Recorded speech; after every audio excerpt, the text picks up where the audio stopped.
Hi, I'm Louise Scammell and I'm a printmaker based at Art House, South Brent. Today I'm going to talk about some plates and different materials that you can use for making dry points. We're going to look at initially some perspex, and I've got the plates here for this fish print, which I've done using 2mm perspex. There are some restrictions with perspex. It's a really good material, and it's nice when you work into it. It has a nice crisp feel to it. But one thing you can't do is, because it's difficult to cut, you can't cut shapes of it. So we're going to look at a different material. You can see here I've just tried to make a shape here to indicate that I think I'd like to try this a different way. So I'm going to now show you a new material, which is a sheet of thin polycarbonate plastic. And this material works very similarly to the perspex in that you can use a Drypoint tool to scratch marks into it, and it responds very well actually. You can see here there's a range of different marks. I've got another plate here which I did using this material. It's this slightly older plate, and it's gotten rather fuzzy now. But again, it's showing you the very fine marks you can get and the different tonal variation in there.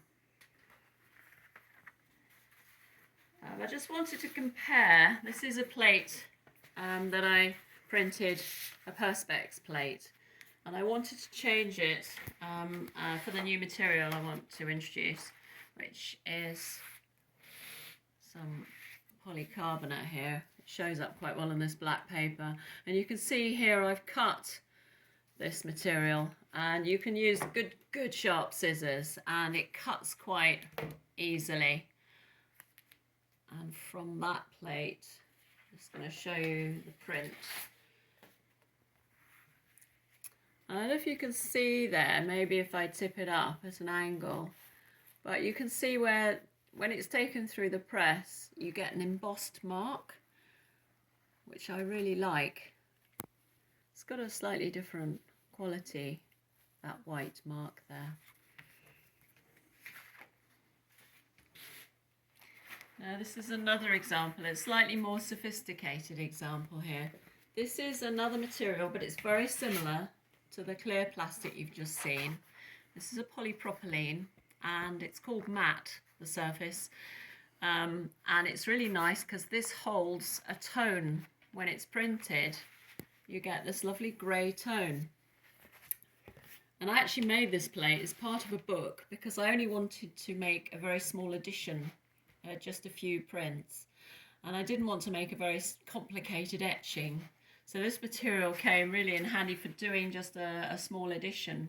Now I've used the Drypoint tool in here to create these dark marks. Actually, I'll turn it over because this is the right side I've worked into.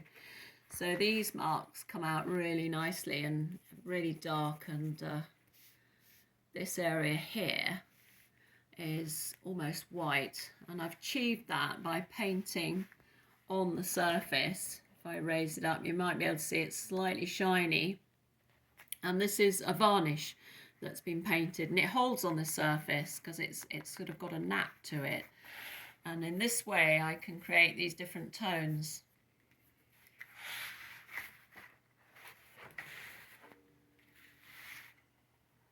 Right, so there's another print using the same material.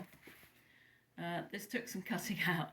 It's quite a complicated shape, but as I peel it off you can see it's really effective because you can create all these different marks, and I think I've printed 12 or 13 of these prints, and I'm amazed how well it stood up to the wiping and inking up.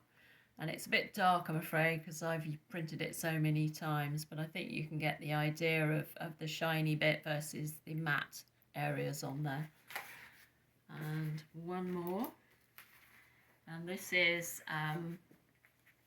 slightly different, again cut out and done on this matte surface, and I haven't painted so much of this. What I've done is I've inked the backs of these birds with a roller to create these grey tones here. And this again has worked really nicely on the Drypoint area. So this is what you can do with it. So I think it's a really great material, and it'd be interesting to see what you come up with. Bye for now.